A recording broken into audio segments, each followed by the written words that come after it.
Good day, students. How are you? Today's theme of our lesson is business phone calls. As you know, students, like many other aspects of business, phone calls feature quite a few variables and elements that should be considered by those involved. Failing to consider these variables and elements can inhibit a business phone call's effects and negatively impact business relationships. Yes. First and foremost, a caller dials and starts a business phone call, while a receiver answers a business phone call. Now, students, you should read information about business phone call. First of all, starting of business phone call and outlines of important discussion points and receiving a business phone call, exchanging information, and the ending of a business phone call. Students, if you don't understand some words, you can use dictionaries. Then, after reading and translating this information, you'll answer questions. First question, for example, what is a business phone call?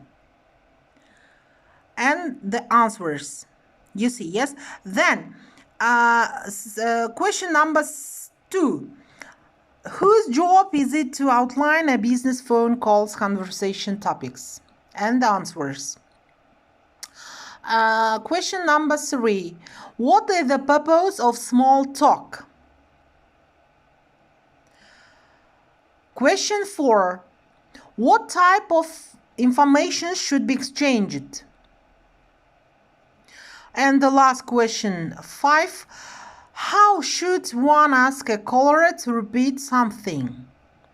Then, students, when you should send answers for these questions to a platform. I'll check them, then give you your marks. And your home task: listen to audio about interview and prepare questions for the next lesson. Let's Business Skills 360, the podcast that looks at the other side of business English. Hello, and welcome back to the Skills 360 podcast. I'm your host, Tim Simmons, and today I want to look at how to prepare for an interview in English. When I say prepare, I'm not talking about making an appointment at the hair salon or picking out a clean shirt. I'm talking about doing some research, anticipating what you'll be asked, and practicing how to respond. Yeah, I know, I'm always going on about preparation, but this time it's not just a suggestion, it's essential. If you do it right, you'll be able to head into the interview feeling relaxed and confident, and that will increase your chances of landing the job. Now, here's the thing. Most interviews cover the same basic territory.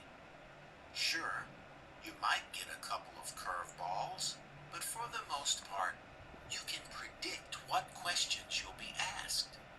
And that means you can plan your answers.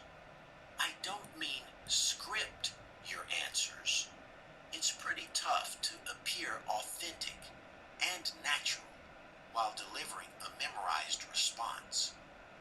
But you can outline your answers and practice your delivery.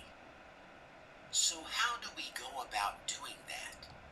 Well, let's start by talking about how to introduce yourself in an interview in English. The old "tell me about yourself" question It's amazing how many people are thrown by this question or fumble through an awkward response as they wait for the real interview questions.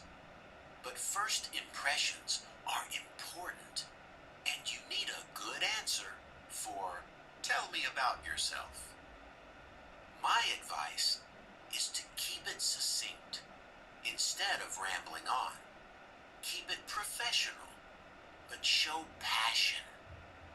And keep it positive. And if you need a formula, try present, past, future. How does that work? Check out this example. I'm currently a marketing manager with a medium-sized software firm. Since I was young, I've loved writing and design and all things tech. So in university, marketing felt like the perfect fit, and I went straight from college to IBM, where I worked for 5 years. I'm happy with what I've accomplished, but I'm really looking for a new challenge now, and I love what you guys are doing.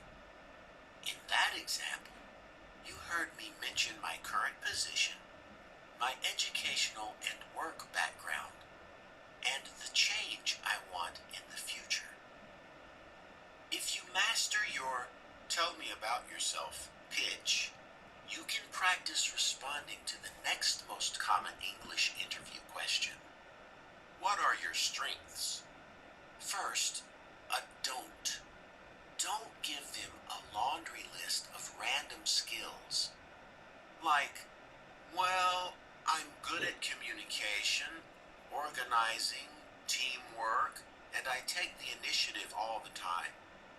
That's totally forgettable.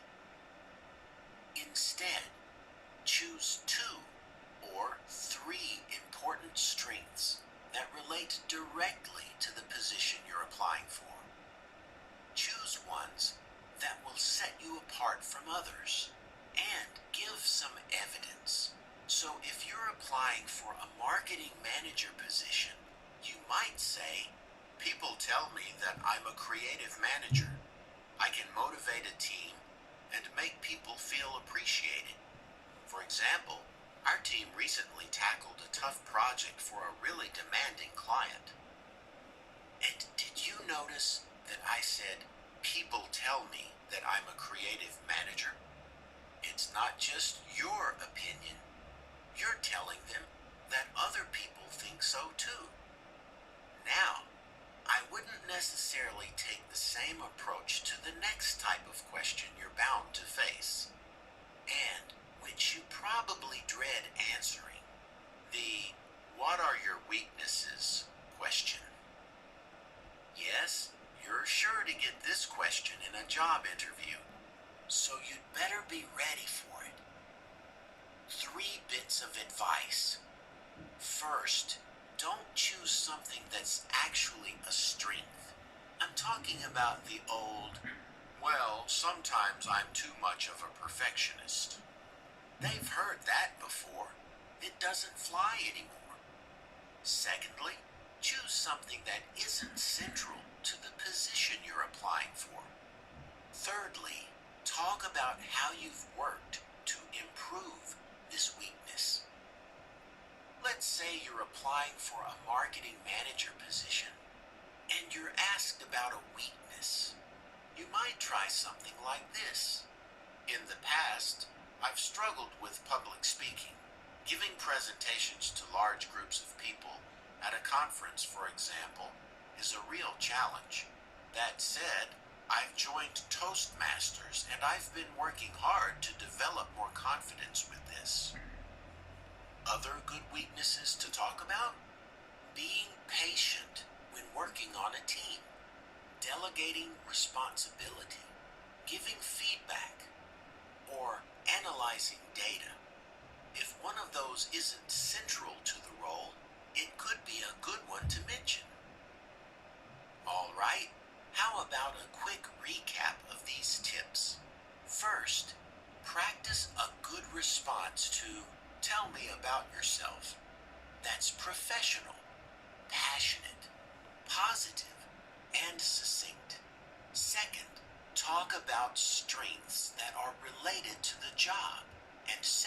apart from others. And third, talk about a weakness that doesn't blow up your chances of getting the position and that you've worked to improve. That's all for today. If you'd like to test yourself on what we've just covered, have a look at the businessenglishpod.com website. Okay, students. If you have any questions, you can ask by chat. Then it is your homework. The lesson is over. Goodbye.